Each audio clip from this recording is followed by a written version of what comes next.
रहीम अस्सलाम वालेकुम नादरीन, आप यूट्यूब चैनल देख रहे हैं। मैं इमरान खान हूँ। सबसे पहले इमरान खान की बहन अलीमा खान का एक स्टेटमेंट है और ये बड़ा क्रिटिकल स्टेटमेंट है, अर्जेंट स्टेटमेंट है। उन्होंने हंगामी बुनियादों पे एक पैगाम जारी किया है अपने सोशल मीडिया अकाउंट के ऊपर। उन्होंने कहा it is critical and urgent that Imran Khan B examined and treated at a proper medical facility. Imran Khan साहब को फौरी तौर पे जो है वो एक बेहतर मेडिकल फैसिलिटी के अंदर उनका ट्रीटमेंट किया जाए, उनको वहाँ पे एग्ज़ामिन किया जाए। और हमने रिकमेंडेशन दी है चीफ़ जस्टिस ऑफ पाकिस्तान को कि उन्हें अलशिफा अस्पताल में जो है वो ले जाया जाए इस्लामाबाद में, और वहाँ जो स्पेशलिस्ट डॉक्टर हैं वो उनको चेक करें। ये एक्चुअली अंग्रेज़ी में मैं आपको ट्रांसलेट करके बता रहा हूँ। और साथ उन्होंने कहा कि वहाँ पे जो सुपरविज़न है वो होनी चाहिए उनके अपने ज़ाती जो फिजिशंस हैं, और उस वक्त उनकी फैमिली की प्रेजेंस भी वहाँ पे होनी चाहिए। ये मुतालबा उन्होंने एक मरतबा फिर दोहराया। उन्होंने कहा ये लेकिन बड़ी बदकिस्मती है कि चीफ़ जस्टिस याह्या अफरीदी ने जो डॉक्टर ने वहाँ पे अडयाला में जाकर एक विज़िट किया उसके ऊपर उन्होंने इत्मीनान का इजहार कर दिया, और जबकि फैमिली और जो डॉक्टर्स हैं उनके अपने हमारी डिमांड्स के हवाले से कुछ नहीं किया गया। और ये क्या छुपा रहे हैं, ये सवाल भी उन्होंने उठाया। और ये बहुत एक्स्ट्रा ऑर्डनरी ये एफ़र्ट्स की जा रही हैं हुकूमत की जानिब से, एस्टेब्लिशमेंट की जानिब से, कि इमरान खान साहब को रोका जाए कि उनका प्रॉपर एग्ज़ामिन हो और उनके टेस्ट हों और ये पता चले कि उनके साथ क्या हुआ है। और वो डॉक्टर्स जिन पे इमरान खान साहब का एतमाद है और जो उनके अपने फैमिली के डॉक्टर हैं और जो ख़ुद वो उनकी फैमिली है, उनकी मौजूदगी में सारा कुछ हो, लेकिन इसको रोका जा रहा है। इससे बहुत सारे सवालात जन्म ले रहे हैं। फिर उन्होंने ये बताया कि गवर्नमेंट और उनके मिनिस्टर्स ने क्या किया और किस तरीके से इंसिस्ट किया गया फैमिली को। लेकिन इमरान खान साहब के इलाज के हवाले से उन्होंने कहा जी कि कोई प्रॉपर केयर नहीं की जा रही, और इमरान खान साहब की सेफ्टी के हवाले से हमें कंसर्न्स हैं। और काफ़ी डिटेल के अंदर उन्होंने ये लिखा। फिर जो पिम्स के डॉक्टर्स गए, जो अलशिफा के डॉक्टर्स गए, उसके बारे में लिखा। फिर ये भी बताया कि वज़रा जो है वो गुमराह कन प्रोपेगेंडा कर रहे हैं कि फैमिली ने इमरान खान साहब के इलाज को रुकवाया या ताख़ीर की। ऐसा कुछ नहीं है, बल्कि हमारे साथ धोखा किया गया। और एक रिपोर्ट और जमा करवा दी गई। लेकिन मंगल वाले दिन 17 फरवरी को इमरान खान ने एक मैसेज दिया जिसमें बुशरा बीबी और उनकी जो बेटी है वो मिलकर बाहर आई, और उन्होंने आकर बताया कि इमरान खान साहब मुतमईन नहीं है जो डॉक्टरों ने अस्पताल में विज़िट किया उससे। और इमरान खान साहब ने फिर से डिमांड भी की है कि डॉक्टर आसिम और डॉक्टर फैसल को उनकी मौजूदगी में मेरा इलाज करवाया जाए, उनसे मेरा चेकअप करवाया जाए।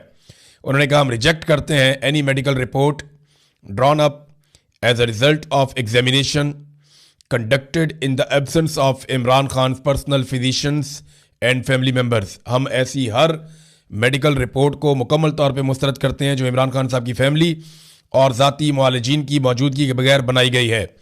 और साथ उन्होंने आखिर में एक मरतबा फिर कैपिटल वर्ड्स के अंदर लिखा, और urgency is of the utmost importance, कि ये बहुत ही अहम और इम्पॉर्टेंट मामला है और इसको फौरी तौर पे टैकल किया जाना चाहिए।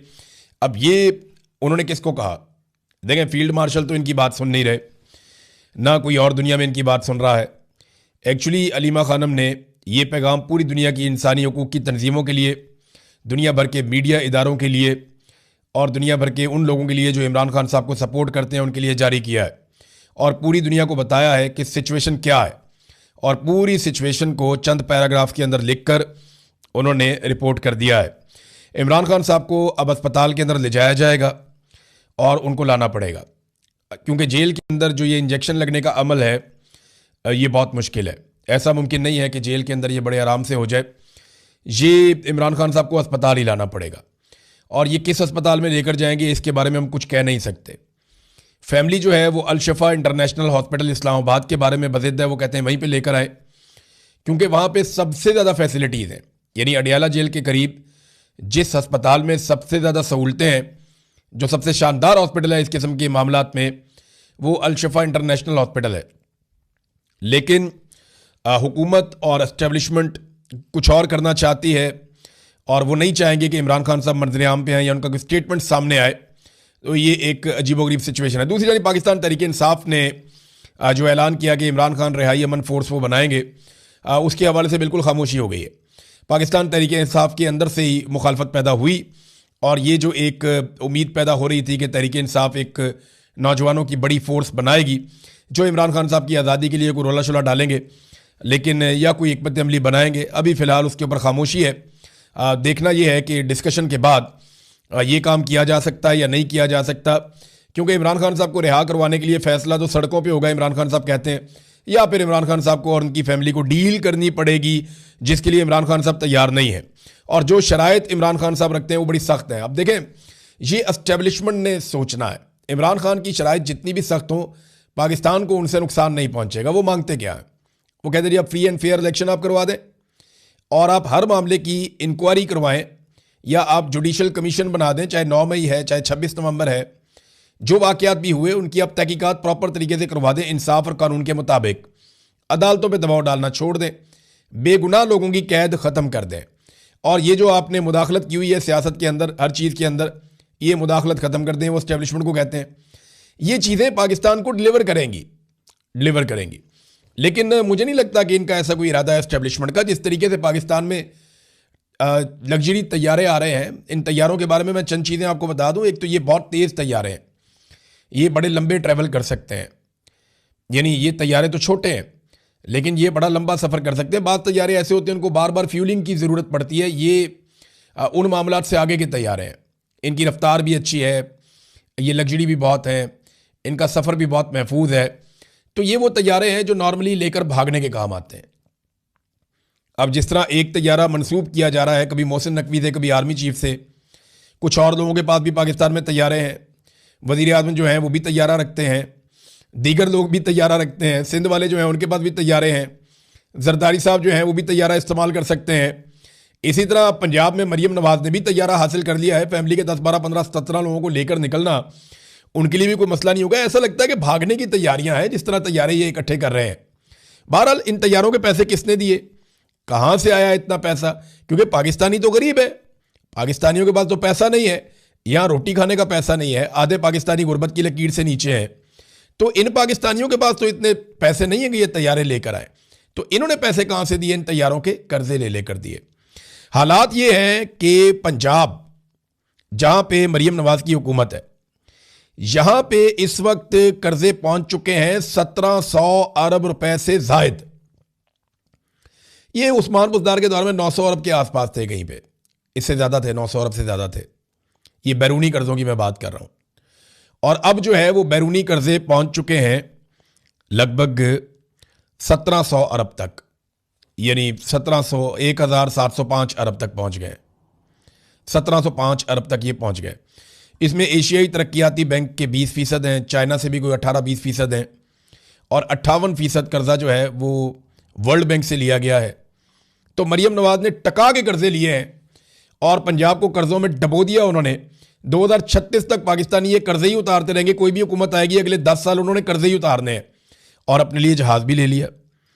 इन कर्जों से इन्होंने सैलाब मुतासरीन के घर नहीं बनाए, इन कर्जों से इन्होंने गटरों के ढक्कन नहीं लगाए, इन कर्जों से इन्होंने गरीब आदमी को एजुकेशन नहीं दी, हेल्थ नहीं दी, बल्कि वो जो हेल्थ कार्ड था वो भी उनसे वापस ले लिया। इन कर्जों से इन्होंने किसान को कुछ नहीं दिया, इन कर्जों से इन्होंने मजदूर को कुछ नहीं दिया, इन कर्जों से इन्होंने बिजली के ऊपर जितनी सब्सिडी थी वो वापस ले ली, बजाय इसके कि 200-300 यूनिट बिजली मुफ्त करते। तो इन कर्जों से और तो कुछ किया नहीं, अपनी अयाशियाँ की हैं, पूरी दुनिया की मौजें ये कर रहे हैं। और अब एक तैयारा भी इन्होंने ले लिया। भागने के लिए ये तैयारे काम आएंगे और कोई काम नहीं है। एक तैयारे का कहा जा रहा है वो 11 अरब का है, तो दूसरा बताया जा रहा है जी वो उससे भी महंगा है और बड़ा जदीद तैयारा है। तो इसराइली तैयारे, हमें पाकिस्तानियों को कहते हैं कि इसराइली मसनूआत का बाइकआउट कर दो, उनकी बोतल नहीं पीनी, 10 रुपये वाली ये चीज़ नहीं लेनी, वो चिप्स नहीं लेना, ये नहीं लेना, वो नहीं लेना, ये इसराइल का है। खुद जनाब इसराइली तैयारे, कमाल नहीं हो गया? खुद इसराइल के साथ बैठ के मीटिंगें, ज़बरदस्त नहीं हो गया? उनके साथ खड़े होकर फ़ोटो, और बाकायदा ऐलान किया जाता है कि हमें कोई एतराज़ नहीं है कि नेतन्याहू या इसराइली इसके अंदर शामिल हो मीटिंग में। नेतन्याहू का एक स्टेटमेंट भी है, ये स्टेटमेंट आप देखें। नेतन्याहू ने कुछ पोस्ट किए हैं प्राइम मिनिस्टर ऑफ इसराइल के अकाउंट से, और लुब्बे-लुबाब उनका ये है कि ये नेतन्याहू का साफ साफ ऐलान है कि एक ऐसा इत्तेहाद बन रहा है जिसमें अफ्रीका भी ममालिक भी होंगे, एशिया के ममालिक होंगे जिनका कुछ का वो नाम नहीं ले सकते। तो लाजमी बात है पाकिस्तान भी है उनमें, इंडिया का उन्होंने कहा जी इंडिया भी होगा, अरब ममालिक का उन्होंने कहा जी अरब ममालिक भी होंगे। फिर जनाब मुश्तरका कोई मफादात हैं जो होंगे, और बहुत सारे उन्होंने प्लान बताए नेतन्याहू ने। फिर नेतन्याहू ने कहा जी हम अभी नाम नहीं बता रहे, वक्त आने पे बताएंगे। फिर लेकिन एक ख्वाहिश का उन्होंने इजहार किया और बताया कि ये क्या करेंगे, ये शिया और सुन्नी मुसलमानों को जो है उनके खिलाफ लड़ेगा ये इत्तेहाद। ये भी उन्होंने कहा जो रेडिकल लोग हैं शिया और सुन्नी उनके खिलाफ ये लड़ेंगे। ये नेतन्याहू ने स्टेटमेंट दिया बाकायदा, और ये कहते हैं जी हमें कोई एतराज़ नहीं है। ये एक ऐसे बोर्ड ऑफ पीस के अंदर बैठे हुए हैं जिसे ताहिर अशरफी गज़ा बोर्ड कहते हैं, जिसमें गज़ा का कोई बंदा ही नहीं है, जिसमें फ़लस्तीन ही नहीं है। हाँ, उसमें इसराइल है, तो इसराइल जिस बोर्ड के अंदर शामिल है उसमें जाकर ये बैठ गए, और फ़लस्तीन के बारे में वो बोर्ड बना था लेकिन फ़लस्तीन उसके अंदर नहीं है, और इसके बारे में इन्होंने आवाज़ भी नहीं उठाई। सऊदी अरब जो है वो वक्तन फ़वक्तन आवाज़ उठाता है। अभी ग्रेटर इसराइल के हवाले से जो एक स्टेटमेंट इसराइल के अंदर जो अमरीकी सफ़ीर हैं उन्होंने जो स्टेटमेंट दिया उसके ऊपर सऊदी अरब ने अच्छा तगड़ा जवाब दिया, और लेकिन बाकी लोग जवाब नहीं देते। सऊदी अरब कहीं ना कहीं कुछ ना कुछ थोड़ा बहुत वो करता रहता है। अब नाज़रीन, असद कैसर साहब ने भी एक स्टेटमेंट देकर बताया कि पाकिस्तान पर जो बैरूनी कर्ज़ों का हुजम है वो गुज़िश्ता 3 सालों में, ये जो शहबाज शरीफ साहब को लाकर इंस्टॉल किया गया था, पहले PDM की सरकार बनाई गई और उसके बाद PDM 2 की सरकार बनाई गई, तो ये जो लाकर इंस्टॉल किया गया, एक दफ़ा जनरल बाजवा ने इंस्टॉल किया और दूसरी तरफ आसिम मुनीर ने इंस्टॉल किया, तो ये 3 बरसों के दौरान तकरीबन 84% पाकिस्तान के बैरूनी कर्ज़ों के हुजम में इजाफा हो गया। जो हमने दुनिया से बाहर से कर्जा लिया हुआ ना, उसमें 84% इजाफा हो गया, यानी लगभग डबल हो गया कर्जे हमारे 3 साल में। जितना कर्जा हमने 75 साल में लिया उतना हमने 3 साल में ले लिया, लगभग उतना ही ले लिया।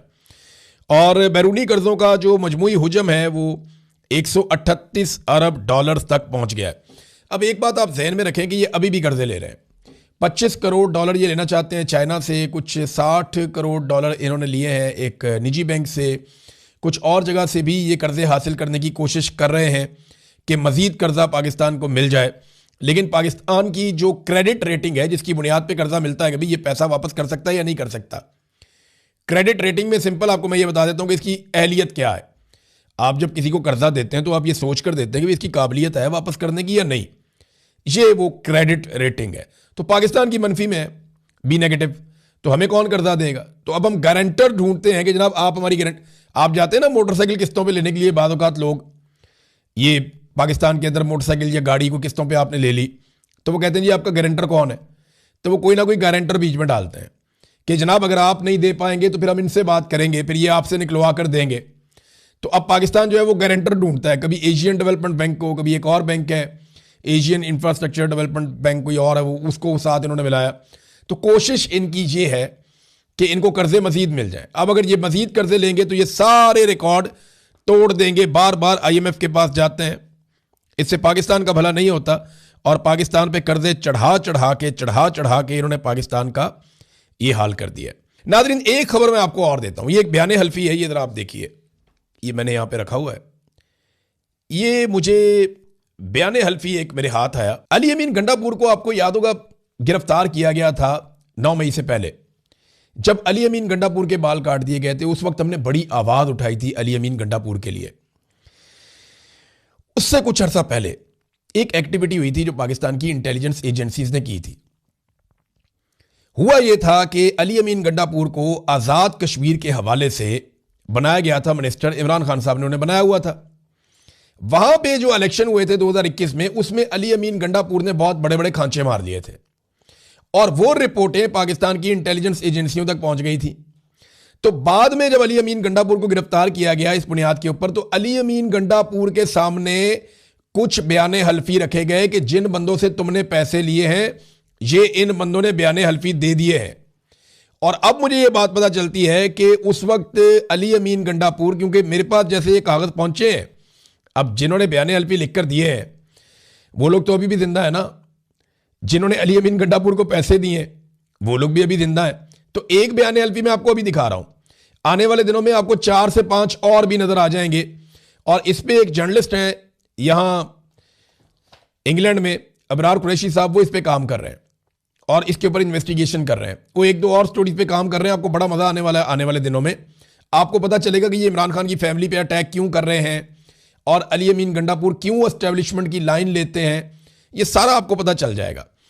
तो अगर आप डॉट कनेक्ट करेंगे तो आपके सामने सारी चीजें आ जाएंगी। अप्रैल 2021 में ये बता रहे हैं कि मैं इलेक्शन लड़ना चाहता था, तो मैंने अली अमीन गंडापुर को 2 करोड़ रुपया दिया जो उसने मेरे से मांगा था कहते जी उसके बाद दोबारा मैं इलेक्शन लड़ना चाहता था तो गंडापुर ने 4 करोड़ रुपया मांगा, क्योंकि मेरा जो मुखालिफ है वो 3 करोड़ रुपया दे रहा था। तो उसके बाद वो कहते जी मैंने बात की पार्टी से, अली अमीन गंडापुर ने मुझे बहुत थ्रेट किया, मैंने ये मामला पार्टी के सामने भी रखा, मैंने ये मामला जो है वो आज़ाद कश्मीर का, क्योंकि इलेक्शन था तो वहाँ का जो इंटेलिजेंस का एक ऑपरेटर्स था ISI वाला बंदा, उसको भी मैंने बताया। बल्कि यहाँ पे इसने एक नाम लिया है एक कर्नल का, जो पार्टी पाकिस्तान तहरीक इंसाफ के अंदर एक रिटायर कर्नल था, उसका भी नाम लिया था, कर्नल अमानुल्लाह खान। कहता जी उसको भी मैंने ज़ाती तौर पे बताया और उसने कहा जी हम इसके ऊपर एक्शन लेंगे, हम इसको देखेंगे। लेकिन फिर गंडापुर ने मुझे फ़ोन करके धमकाया और उसके बाद जनाब मेरा पैसा खाया गया। अच्छा, इस तरह का कोई एक नहीं है, ये कोई 4-5 एफिडेविट हैं जो एजेंसियों के पास थे। तो अली अमीन गंडापुर को एजेंसियों ने ऐसे काबू कर लिया। तो आहिस्ता आहिस्ता आपको समझ आएगी कि इन लोगों की मजबूरियां क्या है। मरवत साहब जो हैं इनके ऊपर भी काम हो रहा है, क्योंकि अब देखें ना, इन्होंने अटैक किया तो सोशल मीडिया के लोग हों या मीडिया के लोग हों या जर्नलिस्ट हों, वो इस टो में लग गए हैं कि यार ये लोग ऐसे कर क्यों रहे हैं, इनकी मजबूरी क्या है। ये जो MGM ग्रुप एक बन गया है, इनकी मजबूरी क्या है, ये क्यों इमरान खान साहब की फैमिली के ऊपर चढ़ दौड़े हैं और इमरान खान के कॉज को क्यों नुकसान पहुंचा रहे हैं और लगातार पाकिस्तान तहरीक इंसाफ पर ही क्यों हमला आवर है। तो इसको अब जब डिग आउट करना शुरू किया तो पहले नंबर पे तो ये आ गया नादरीन एक बयान हल्फी, जिसमें बंदा बता रहा है कि अली अमीन गंडापुर को 2 करोड़ मैंने दे दिया था, 4 करोड़ ये और मांग रहा था। उसके बाद इसने मुझे धमकियां भी लगाई हैं और फिर इसने ये आप पारा के पास से इस्लामाबाद में इसका कोई घर होगा वहाँ प्रॉपर्टी, वहाँ पे इसने ये लेके ये एफिडेविट और ये इसने जमा करवा दिया था। अभी और भी आएंगे। तो इस तरह एजेंसियां ब्लैकमेल करती हैं। इस तरीके से एजेंसियों को इस बात से कोई सरोकार नहीं है कि गंडापुर ने करप्शन की है या शहबाज शरीफ ने करप्शन किया है या नवाज शरीफ ने करप्शन किया। वो कहते करो करप्शन, जो दिल करदा करो, लेकिन हमारी बात माननी पड़ेगी, जो हम चाहेंगे वो ज़रूर होगा।